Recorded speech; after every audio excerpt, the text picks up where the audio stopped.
Hello students, आज हम लोग केमिकल काइनेटिक्स का 8th लेक्चर पढ़ने जा रहे हैं।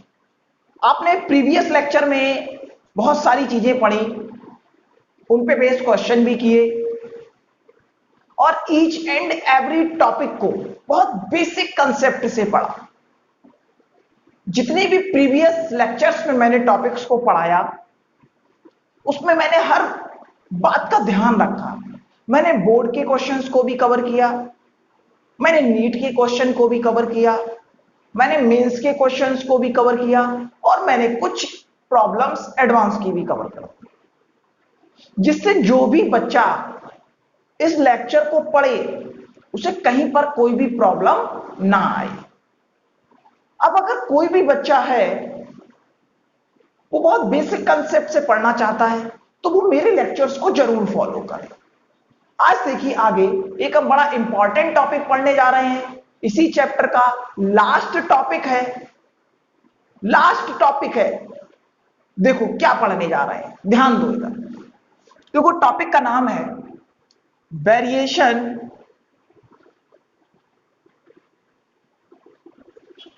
ऑफ रेट कांस्टेंट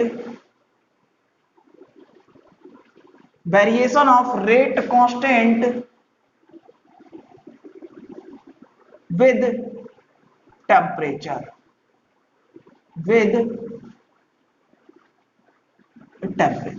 क्या पढ़ने जा रहे हैं? Variation of rate constant with temperature पढ़ने जा रहे हैं। अब ध्यान दो भाई, अब कैसे पढ़ोगे variation of rate constant with temperature? देखो आपने एक इक्वेशन पढ़ी होगी आर्हीनियस, एक साइंटिस्ट के नाम पर।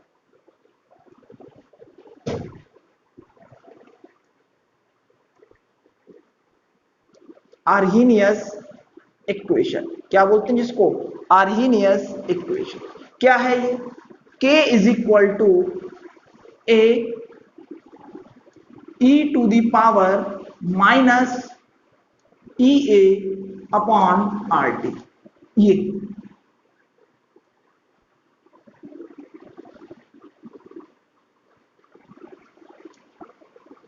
ध्यान से देखना आप, K is equal to E to the power minus E A upon R T. अब सारे फैक्टर्स की इसमें पहले बात कर लेते हैं कि किसका नाम क्या है। आप कैसे पहचानोगे इसको, किससे रिप्रेजेंट करते हैं? सर ये क्या है, सर के क्या है, तो सबको मैं पहले लिख देता हूं। ध्यान दो, अगर मैं बात करूं सबसे पहले के की, तो के क्या है? रेट कांस्टेंट है। क्या है? रेट कांस्टेंट है। इसके बाद अगर मैं बात करूं ई ए की, तो ई ए क्या? एक्टिवेशन एनर्जी है।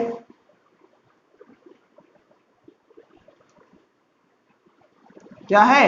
एक्टिवेशन एनर्जी है। ठीक। इसके बाद मैं बात करता हूं आर की। आर क्या है? गैस कांस्टेंट है।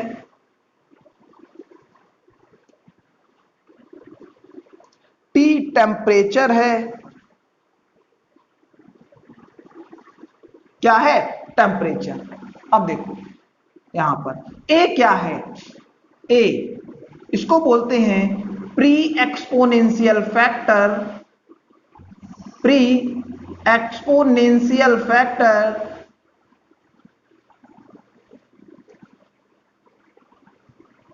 क्या बोलते हैं? प्री एक्सपोनेंशियल फैक्टर एंड, और क्या बोलते हैं? Frequency factor.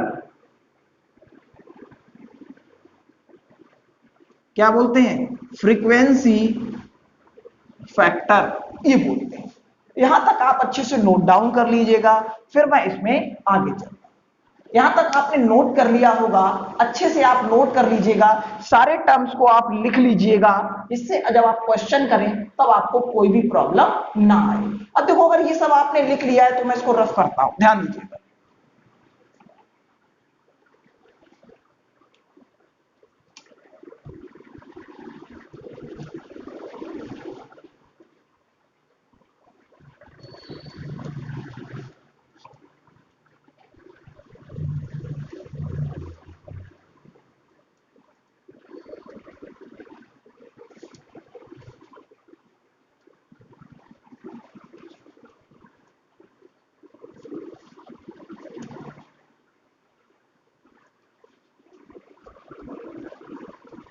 देखो ध्यान से समझो आगे। अब मैं इसमें आपको ग्राफ और लॉग कैसे लेते हैं ये सब सिखाता हूं। देखो लिखा है k is equal to a e to the power minus E A upon R T, ये लिखा है। क्लियर बात? Taking both side ln, taking both side ln, क्या लिया? टेकिंग बोथ साइड ln लिया। ध्यान दीजिएगा, यानी कि ln के इज इक्वल टू, अब देखो एक फैक्टर ये है और एक फैक्टर ये कैसा है, अलग है, तो क्या करोगे m इंटू एन, यानी कि ln a माइनस क्या हो जाएगा ई ए अपॉन आर टी, क्या हो जाएगा ई ए अपॉन आर टी।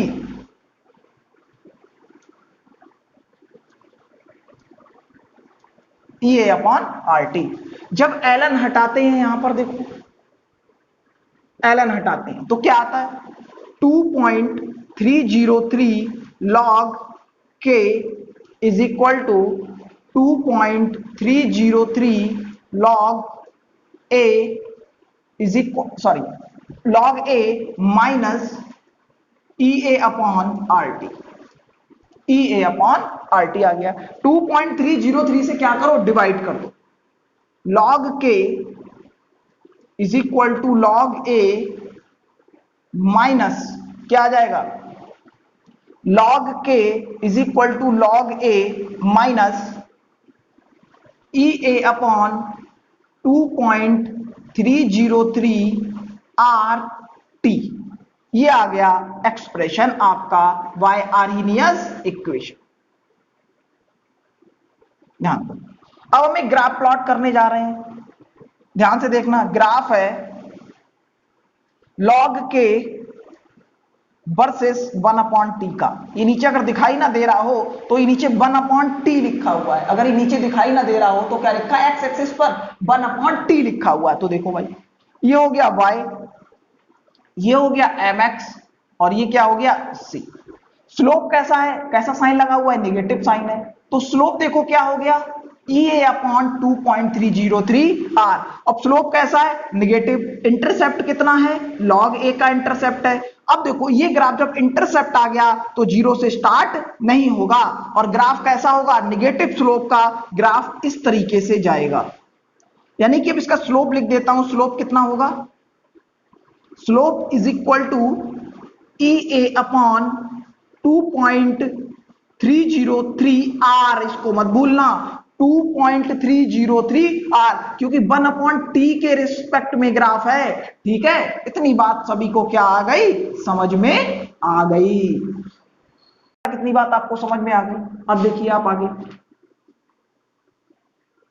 अगर आपको इतनी बात बिल्कुल अच्छे से समझ में आ गई, तो अगर आपको इतनी बात बहुत अच्छे से समझ में आई है तो अब मेरी बात को ध्यान से सुनना। ठीक है, अगर आपको इतनी बात बहुत अच्छे से समझ में आ गई होगी, अब देखो क्या करोगे। हमारे पास एक रेट कांस्टेंट है, एक टेम्परेचर है। अब डिफरेंट डिफरेंट टेम्परेचर पर डिफरेंट डिफरेंट रेट कांस्टेंट की बात करते हैं हम लोग। डिफरेंट डिफरेंट टेम्परेचर पर डिफरेंट डिफरेंट रेट कांस्टेंट की हम लोग क्या करते हैं, बात करते हैं। तो ध्यान से देखो, अब अगर हम बात करें log k1 is equal to log a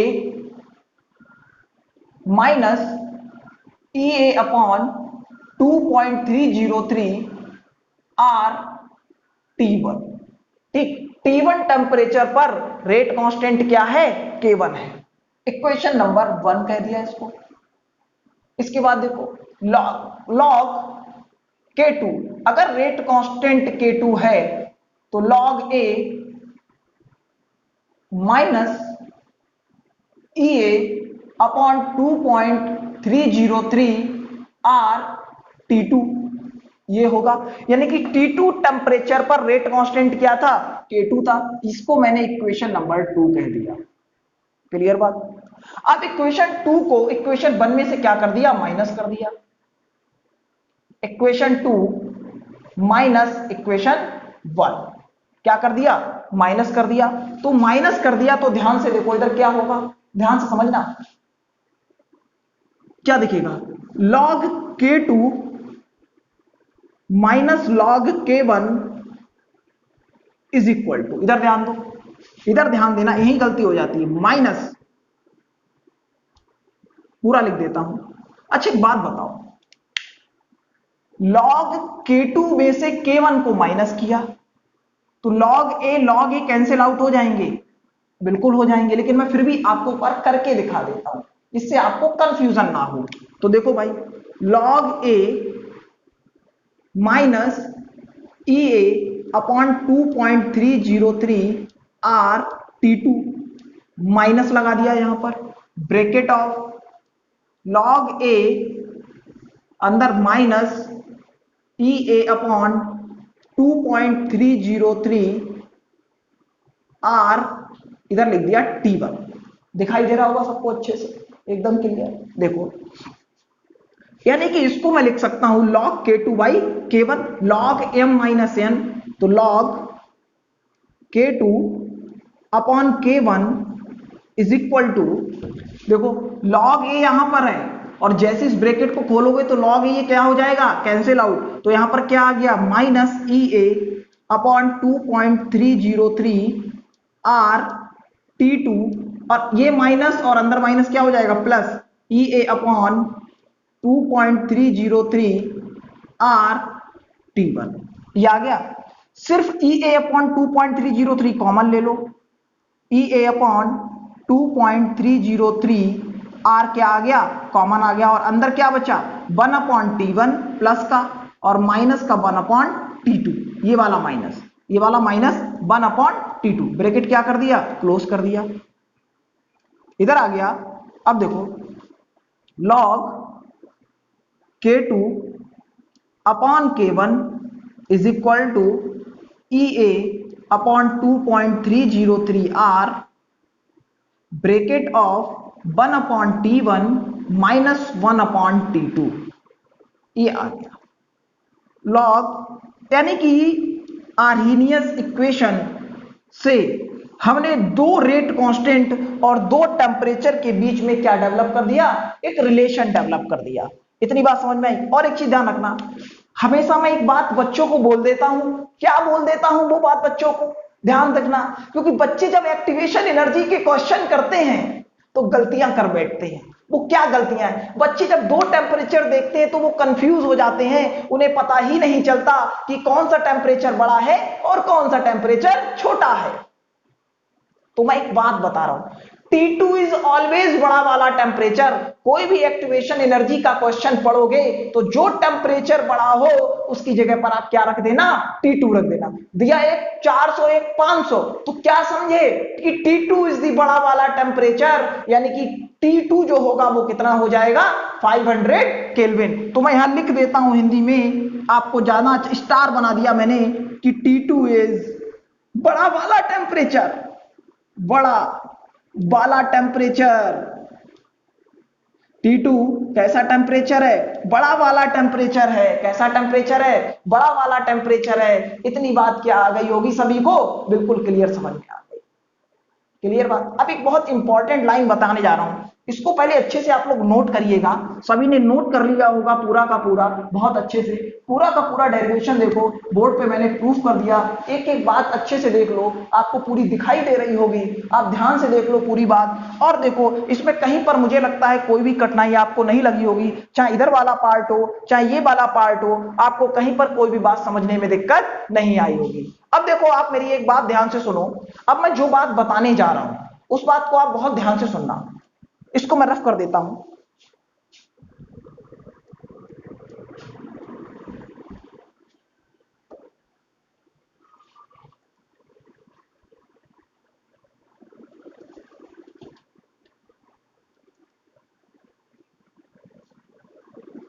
जो इक्वेशन आपने ये पढ़ी कि log k2 upon k1, log k2 upon k1, log k2 upon k1 is equal to log k2 upon k1 is equal to EA upon 2.303 R bracket of 1 upon T1 minus 1 upon T2।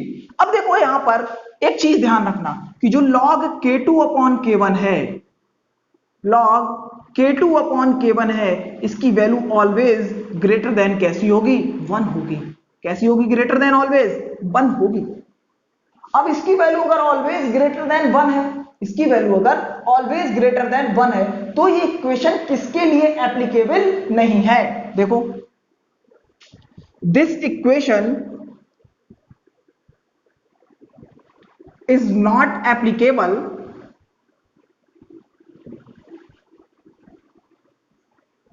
this equation is not applicable for zero order and radioactive decay.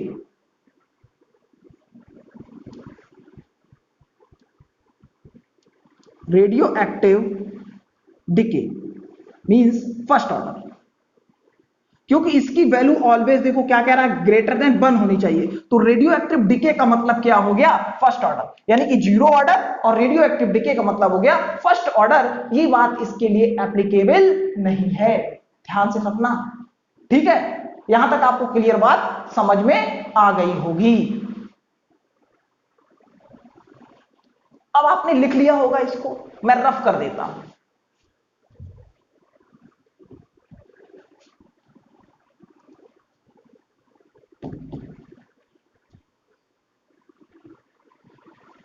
देखिए ध्यान से, अब अगर हम लोग बात करेंगे तो हम लोग बात करने जा रहे हैं एक्टिवेशन एनर्जी की डेफिनेशन क्या होती है। ध्यान से देखिएगा,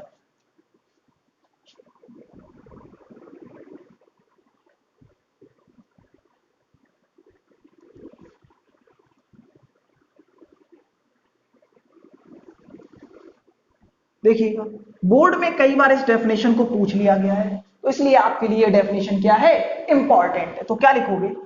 the minimum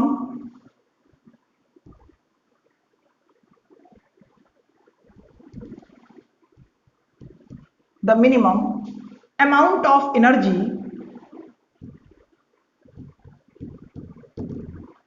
the minimum amount of energy the minimum amount of energy required to reactant molecule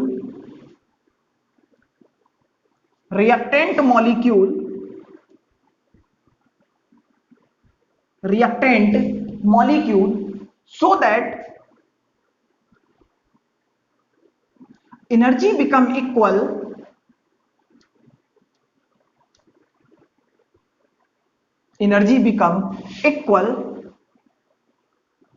threshold value.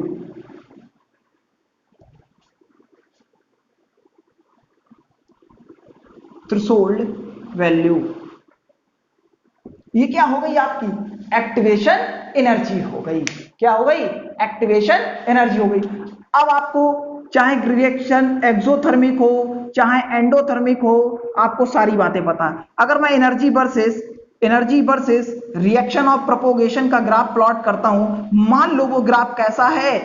Endothermic है। कैसा है? एंडोथर्मिक है। तो ये जो पार्ट होता है, ये एक्टिवेशन एनर्जी कहां की होती है? रिएक्टेंट की होती है। ये एनर्जी कहां की होती है? प्रोडक्ट साइड की होती है, बैकवर्ड साइड की होती है। और इसकी बात करते थे अगर हम लोग, तो इसके बीच का जो डिफरेंस होता था उसको क्या बोलते थे? डेल्टा एच बोलते थे। यही तो बोलते थे, ठीक है? अब अगर इतनी बात आपको समझ में आ गई, इतनी बात अगर आपको बिल्कुल समझ में आ गई होगी कि एक्टिवेशन एनर्जी, अब आप एक चीज ध्यान देना, ग्राफ चाहे एक्सोथर्मिक हो चाहे एंडोथर्मिक हो, पिछले लेक्चर में जब ट्रांजिशन थ्योरी को हमने पढ़ा था तो वहां पूरी की पूरी कंप्लीट बात कर ली थी, इसलिए अब इसको बार बार रिपीट करने की जरूरत नहीं है, हमें बस इतना ही समझना है यहां तक, ठीक है? अब हम देखो एक्टिवेशन एनर्जी पे बड़ा अच्छे सुंदर टाइप के क्वेश्चन करते हैं और आपको बड़ा मजा आने वाला है जो हम क्वेश्चन करने वाले हैं। देखना डिफरेंट टाइप के क्वेश्चन, डिफरेंट टाइप के क्वेश्चन। उससे पहले एक आध कंसेप्ट और हम बात कर लेते हैं, थोड़ा सा कुछ चीजों पर ध्यान देना, ठीक है? देखना मेरी तरफ और इन बातों को ध्यान से समझना, जो बातें मैं ग्राफ पे थोड़ा सा बताने जा रहा हूं, ठीक? अब देखो इधर, अगर एक्टिवेशन एनर्जी की डेफिनेशन सभी लोगों ने लिख ली होगी, इसको मैं रफ कर देता हूं।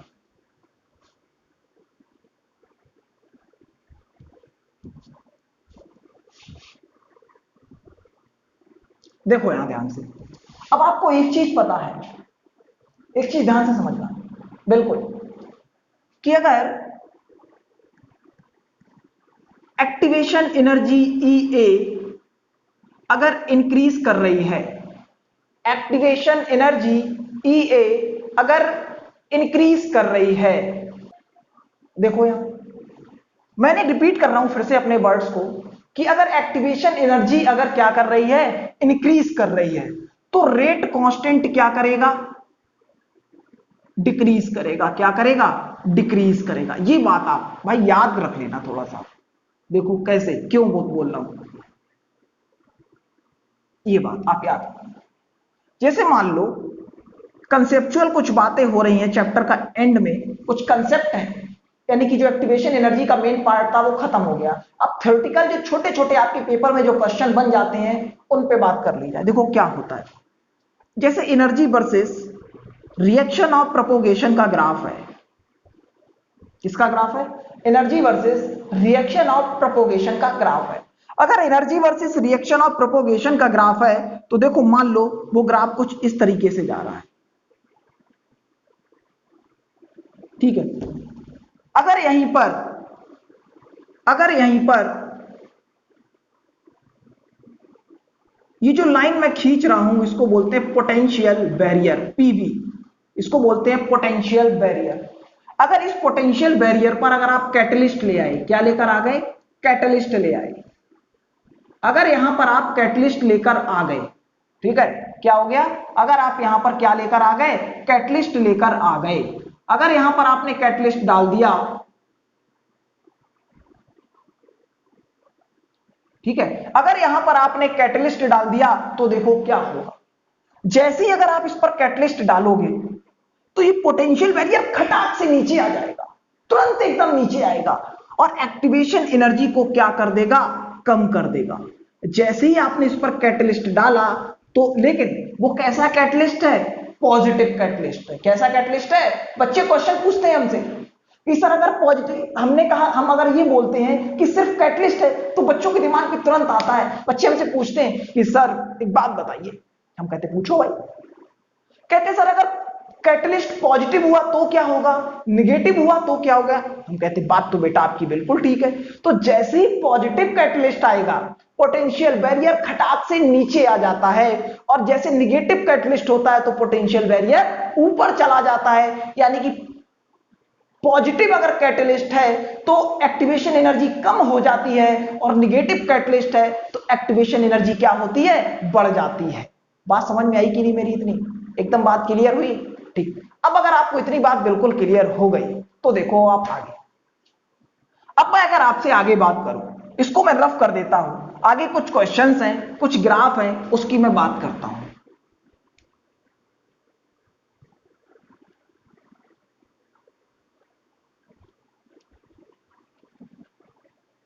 देखो ये मैंने बहुत बेसिक क्वेश्चन लिखा है, इस क्वेश्चन को आपको ही सॉल्व करना है, मैं सिर्फ वैल्यू पुट करूंगा और उसको छोड़ दूंगा, इसको आप सॉल्व करोगे, इसकी कैलकुलेशन आपको करनी है। मैं बस आपको बता देता हूं एक बार कि देखो अगर इतना बेसिक क्वेश्चन आए, ठीक है, तो आपको क्या करना है, ये बात ध्यान रखना आप, ठीक है। तो देखो भाई क्या है, क्वेश्चन में बोला गया है कि the rate constant for first order reaction, क्या बोला गया है, first order reaction becomes 6 times which temperature is released from 20 Kelvin to 40 Kelvin। Calculate EA और R की वैल्यू दी थी 2 कैलोरी, कितनी दी थी, 2 कैलोरी, कितनी दी थी, 2 कैलोरी। अब मैं देखो फॉर्मूला लगाने जा रहा हूं, ध्यान से समझो, लॉग। अब देखो जो पहले लॉग लगाने से पहले, फॉर्मूला लिखने से पहले इस बात को ध्यान से समझो कि कितना बोला गया, 6 टाइम्स, कितना बोला गया, इस बात को अंडरलाइन करो, 6 टाइम्स बोला गया है। तो K2 इज इक्वल टू कितना टाइम्स हो जाएगा, 6 K1 हो जाएगा, कितना हो जाएगा, 6 K1 हो जाएगा। अब K2 अगर 6 टाइम्स K1 हो गया तो लॉग K2 अपॉन K1 लिख लो एक बार, EA upon 2.303 R 1 upon T1 minus 1 upon T2, ये लगा दिया आपने। अब मैं सारी वैल्यूज को सब्स्टिट्यूट करने जा रहा हूं, ध्यान देना इधर। लॉग 6k1 अपॉन k1, पहले रेट कांस्टेंट k1 था, बाद में वो कितना हो गया, पहले वाले का 6 टाइम्स हो गया, EA अपॉन 2.303, आर की वैल्यू भी रख दो 2, 1 अपॉन टेम्परेचर केल्विन में ही है 20, बड़ा वाला टेम्परेचर माइनस 1 अपॉन 40, बात क्लियर, 1 अपॉन 40। अब आप यहां से क्या कर सकते हो, EA कैलकुलेट कर सकते हो। ये बात समझ में आ गई होगी आपको, इतनी बात आपको बिल्कुल क्लियर हो गई होगी। अब इसकी कैलकुलेशन करनी है वो आप कर सकते हो और अपना आंसर निकाल सकते हो। मैं एक और क्वेश्चन लिखने जा रहा हूं यहां पर, ये आपने नोट कर लिया होगा अच्छे से, सभी ने देख लिया होगा अच्छे से, मेथड सबको पता चल गया। अब मुझे नहीं लगता इसमें कोई भी मुश्किल है।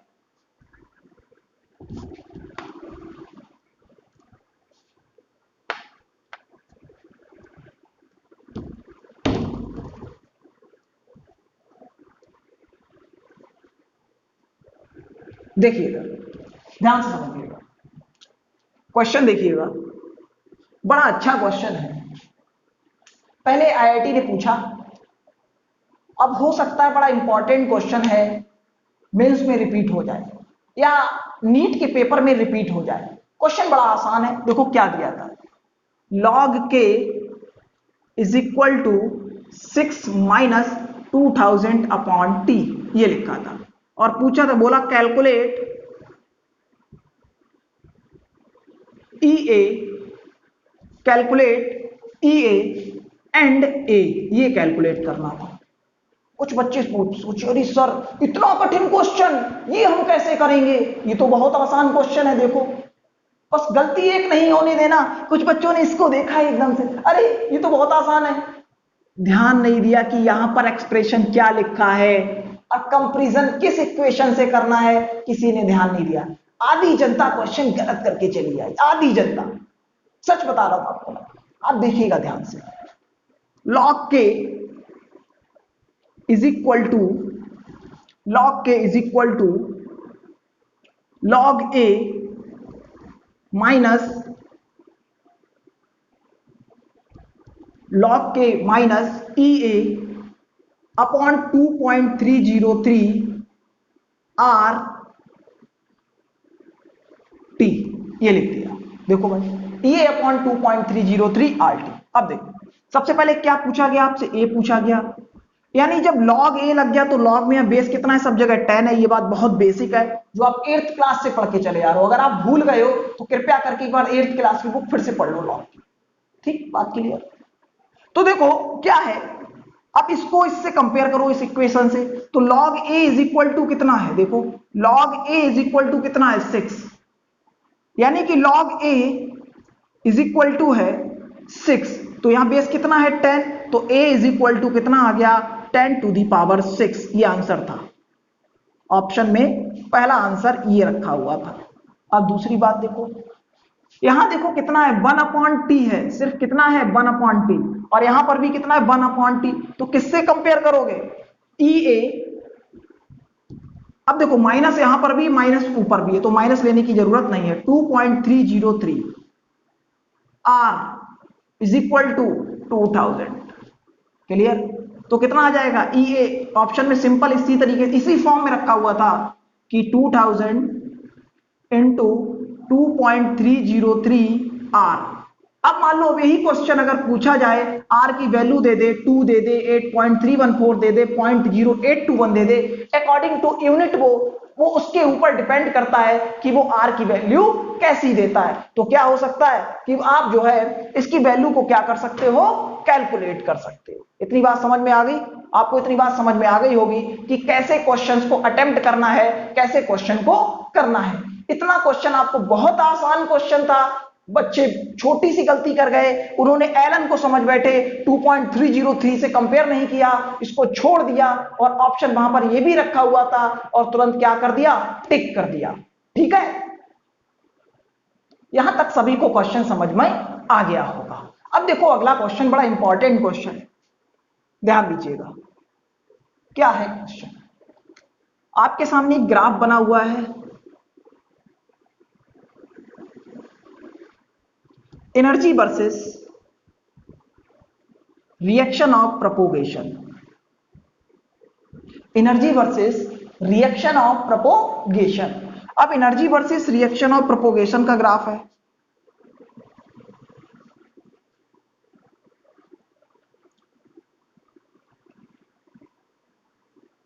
ध्यान दीजिए, ये पॉइंट हो गया ए, दूसरा ग्राफ इसके नीचे से है,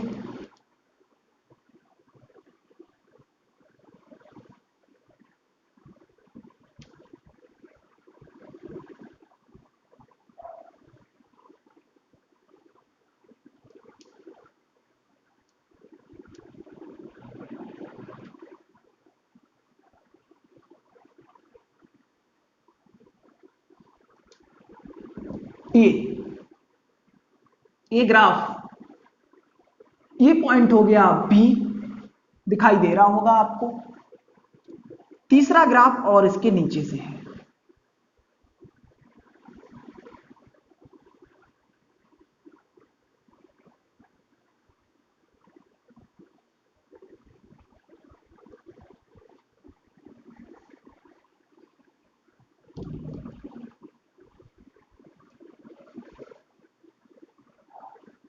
ठीक, ये पॉइंट हो गया सी।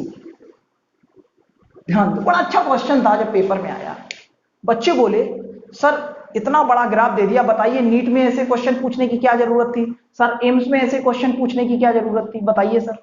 तो मैंने कहा इसमें कौन सी कठिनाई थी, इसमें पूछा गया था रेट, कि रेट एबीसी 3 ग्राफ है, किसका रेट सबसे ज्यादा होगा।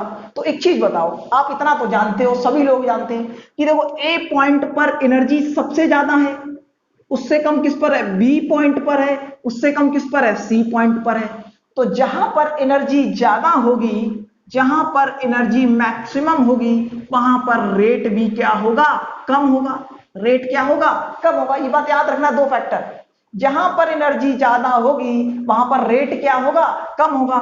यानी कि सबसे कम एनर्जी देखो किस पॉइंट पर है, सी पॉइंट पर है, तो रेट सबसे ज्यादा किसका होगा, सी पॉइंट का होगा। उसके बाद फिर किसका होगा, बी पॉइंट का होगा, और फिर किसका होगा, ए पॉइंट का होगा। इतनी बात आप लोगों को क्या हो गई, समझ में आ गई होगी। देखो सी बी और ए, सी बी और ए, ये क्या हो गया, आपका आंसर हो गया।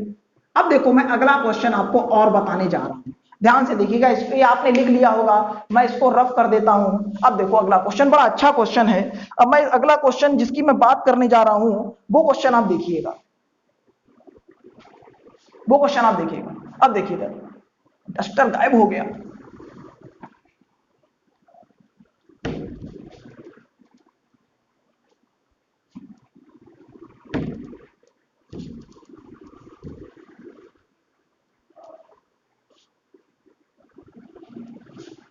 ध्यान दीजिएगा यहां पर। अब अगर हम इसके आगे की बात करें, अगला क्वेश्चन बड़ा इंपॉर्टेंट क्वेश्चन है। देखिए भाई, आपने सोचा नहीं होगा कि एम्स के पेपर में देखिए कैसा क्वेश्चन पूछा गया। लोग, मैंने देखा कानपुर में बहुत सारे टीचर्स को देखा है कि क्या पेपर में आ रहा है उससे कोई मतलब नहीं किसी को। आप बड़े ध्यान से पढ़िएगा मेरे कंटेंट को, और मैं आपको बता रहा हूं प्रीवियस ईयर के क्वेश्चन उठाइएगा, और एम्स के मैक्सिमम क्वेश्चंस को मैं कवर कर देता हूं, या मेंस के क्वेश्चंस के मैक्सिमम मैं कवर कर देता हूं। फिर आप मुझे बताइएगा आपके क्वेश्चन लग पाते हैं कि नहीं लग पाते। ठीक है, ध्यान दीजिएगा, मैक्सिमम से मैक्सिमम स्टूडेंट्स मेरे वीडियोस को फॉलो करें, इन्हें पढ़ें, बहुत ज्यादा सफलता मिलेगी आपको बेटा। अब देखो क्वेश्चन सबसे पहले समझो कि ए प्लस बी से प्रोडक्ट बनना है एक्स, और ये स्टेप है स्लो। ठीक है, फिर एक्स से बनना है प्रोडक्ट पी, क्या बनना है, पी, और ये स्टेप है फास्ट। और पूरा का पूरा प्रोसेस कैसा है, एक्सोथर्मिक। एक्सोथर्मिक यानी कि डेल्टा एच कैसा है, लेस देन 0 है। कैसा है डेल्टा एच, लेस देन 0 है डेल्टा एच। अब डेल्टा एच अगर लेस देन 0 है तो ग्राफ देखो कि कैसे प्लॉट करना है आपको। 4 ऑप्शन दिए गए थे, 4 ऑप्शन वहां लिखे हुए थे, ठीक है, चारों ऑप्शन में एक ऑप्शन मैं आपसे बता रहा हूं, आपको क्वेश्चन सॉल्व करने का तरीका सिखा रहा हूं। देखो भाई, ग्राफ था पोटेंशियल एनर्जी हो चाहे एनर्जी हो और रिएक्शन ऑफ प्रोपोगेशन का, ठीक, एनर्जी हो या पोटेंशियल एनर्जी हो, आपको उससे कोई लेना देना नहीं। ग्राफ बस कैसा है नेचर में, एक्सोथर्मिक। कैसा है, एक्सोथर्मिक का। देखो क्या होगा, अब एक चीज ध्यान रखना, अगर पहला स्टेप स्लो है तो स्लोएस्ट स्टेप कैसा होता है, रेट डिटरमाइनिंग स्टेप होता है। कैसा होता है, स्टेप कैसा है, स्लो है। और स्लोएस्ट स्टेप कैसा होता है, रेट डिटरमाइनिंग स्टेप होता है। कैसा स्टेप होता है, रेट डिटरमाइनिंग स्टेप होता है। इतनी बात ध्यान में आ गई सबको, बिल्कुल ध्यान से सुन लो मेरी बात, बिल्कुल इतनी बात बिल्कुल अच्छे से समझ में आ गई होगी। अब देखो, सॉरी यहां पी की जगह पर ए बी कर दो, पी की जगह पर क्या कर दो, ए बी कर दो, ठीक। अब ध्यान दो, अब देखो कैसे ग्राफ बनाओगे, बहुत ध्यान से मेरी बात को समझना। जो स्टेप स्लो होगा, जो स्टेप स्लो होगा, slowest step rate determining step है, ठीक, बिल्कुल इतनी बात क्लियर। अब देखो वहां पर रेट क्या है, कम है, क्योंकि स्टेप कैसा है, स्लो। तो एनर्जी क्या होगी वहां पर, ज्यादा होगी। एनर्जी क्या होगी वहां पर, ज्यादा होगी। तो पहले देखो एनर्जी क्या हो गई, ज्यादा हो गई। फिर अगला स्टेप कैसा है, फास्ट है, रेट बढ़ गया, यानी कि रेट बढ़ गया तो एनर्जी क्या हो गई, कम हो गई। तो देखो एनर्जी अगली पीक क्या होगी, छोटी हो गई। अब देखो नेचर कैसा है ग्राफ का, एक्सोथर्मिक है, तो ये नेचर कैसा जाएगा, इस तरीके से जाएगा। बात समझ में आ गई कि नहीं आ गई, क्लियर इतनी बात, इसमें किसी को कोई डाउट तो नहीं है, बोलो भाई, यहां तक बात क्लियर है एकदम।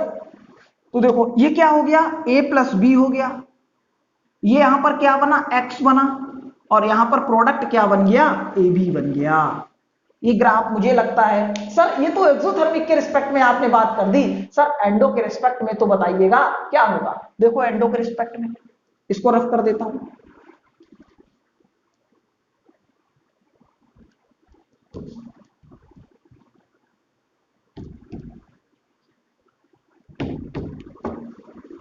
अब देखो क्वेश्चन में है कि second step is rate determining step, rate determining step, इसको क्या लिख बोलोगे, आरडीएस को, रेट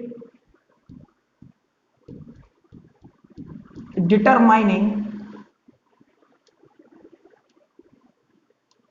स्टेप बोलोगे। क्या बोलोगे, रेट डिटरमाइनिंग स्टेप। क्या बोलोगे, रेट डिटरमाइनिंग स्टेप बोलोगे। क्या बोलोगे, रेट डिटरमाइनिंग स्टेप बोलोगे, ठीक। आपको पता चल गया। अच्छा, दूसरा उसने क्या लिखा था, रिएक्शन कैसी है, ब्रैकेट में मैं लिख देता हूं एंडोथर्मिक है, इतना ही लिखा था। मतलब इंग्लिश की और दो चार लाइनें लिखी हुई थी, मैंने इस क्वेश्चन को सॉल्व कर दिया। ग्राफ का नेचर कैसा है, एंडोथर्मिक। देखो ध्यान से सुनना, ये है potential energy versus reaction of propagation. Potential energy versus reaction of propagation, इतनी बात समझ में आ गई, क्लियर, यहां तक मुझे लगता है अच्छे से बात। अब देखो क्या बोला, सेकंड स्टेप कैसा है, रेट डिटरमाइनिंग स्टेप है, तो पहला स्टेप कैसा होगा, फास्ट होगा। कैसा होगा, फास्ट होगा। बात क्लियर है कि नहीं है, बोलो भाई। पहला स्टेप अगर फास्ट है, ठीक, तो उसकी बताओ एनर्जी ज्यादा होगी कि कम होगी, सोचो और आराम से मुझे आंसर दो, आराम से। देखो जब आप एक्सोथर्मिक वाला पढ़ रहे थे तो पहले रेट डिटरमाइनिंग स्टेप था, पहला स्टेप, तो वहां क्या था, रेट कम था तो एनर्जी क्या थी, ज्यादा थी। क्या थी, ज्यादा थी। और जब फास्ट हो गया, जब फास्ट हो गया तो क्या हुआ, रेट बढ़ गया, एनर्जी क्या हो गई, कम हो गई, एनर्जी क्या हो गई। अब इसमें देखो क्या होगा, इसमें देखो क्या होगा, ध्यान देखो, अब यहां ध्यान से। अब देखो सेकंड स्टेप कैसा है, रेट डिटरमाइनिंग स्टेप है। कैसा है, रेट डिटरमाइनिंग स्टेप, ठीक है। तो अब देखो पहला स्टेप कैसा होगा, फास्ट होगा। तो जब पहला स्टेप फास्ट है तो देखो यानी कि एनर्जी क्या होगी, कम होगी। और दूसरा स्टेप स्लो है, यानी कि रेट कम है तो एनर्जी क्या हो गई, ज्यादा हो गई। और ग्राफ का नेचर कैसा है, एंडोथर्मिक है, तो ये ग्राफ कहां तक जाएगा, यहीं तक जाएगा। अब एक बहुत छोटा सा टॉपिक, ये सब इंपॉर्टेंट और बहुत अच्छे क्वेश्चन मैंने आपको करा दिए। अब बहुत इंपॉर्टेंट टॉपिक है, बहुत इंपॉर्टेंट टॉपिक, बहुत छोटा सा है, और केमिकल काइनेटिक्स बहुत आसान तरीके से हमने क्या कर दी, खत्म कर दी। हमने क्या कर दी, खत्म कर दी। ठीक है, अब बस लास्ट टॉपिक, पूरा चैप्टर क्लोज, पूरा चैप्टर क्लोज हो चुका है। एक छोटा सा टॉपिक बचा है, आज तक कभी किसी पेपर में नहीं पूछा गया है। 1 मार्क्स में कहीं आपसे बोर्ड वगैरह में पूछ ले तो बोल नहीं सकता मैं, लेकिन कहीं आज तक IIT JEE नीट कहीं नहीं पूछा गया है आपसे। बहुत सिंपल सा टॉपिक है, मैंने लिखा है एंजाइम कैटलिस्ट। क्या लिखा है, यानी कि अगर मेरे पास कोई सबस्ट्रेट है, मान लो पहले एक जर्नल रिएक्शन लिखी है मैंने कि अगर कोई भी सबस्ट्रेट है और एंजाइम की प्रेजेंस में कोई रिएक्शन हो रही है तो देखो क्या बन रहा है, प्रोडक्ट P बन रहा है। यानी कि एंजाइम का यूज तो कर रहे हो, लेकिन एंजाइम देखो प्रोडक्ट के साथ आपको दिखाई नहीं दे रहा है, यानी कि एंजाइम की प्रेजेंस में ये रिएक्शंस होती हैं। तो देखो क्या है, अगर सबस्ट्रेट प्लस एंजाइम की रिएक्शन कराते हैं तो S इंटू ई बनता है। S इंटू ई क्या बनाते हैं, EP बनाते हैं। और EP क्या होते हैं, एंजाइम देखो अलग हो जाता है और प्रोडक्ट बन जाता है। इसमें कोई कठिन बात नहीं है, इसको आपको याद करना है, आप थोड़ा सा याद कर लेना। आज तक इस पर कोई भी क्वेश्चन नहीं पूछा गया। पूरा केमिकल काइनेटिक्स चैप्टर मैंने बहुत अच्छे से खत्म कर दिया।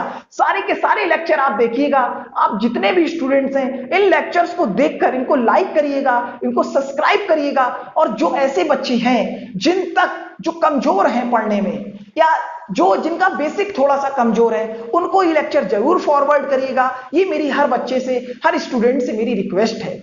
और आपको जब आप इन सारे लेक्चर को ध्यान से पढ़ेंगे तो पूरा का पूरा चैप्टर आपको कहीं से कुछ भी पढ़ने की जरूरत नहीं पड़ेगी। मैं फिर बोल रहा हूं, मैंने हर बेसिक कंसेप्ट को, हर बेसिक बात पर बहुत ध्यान देकर पूरे के पूरे केमिकल काइनेटिक्स को बनाया है और पूरा का पूरा चैप्टर क्या कर दिया है, खत्म कर दिया है। अब मैं एक काम और करने जा रहा हूं आपके लिए, जो इसका नेक्स्ट लेक्चर होगा उसमें क्विक रिवीजन कराऊंगा, पूरे चैप्टर का निचोड़ एक ही क्लास में दूंगा। मिलते हैं अब नेक्स्ट क्लास में।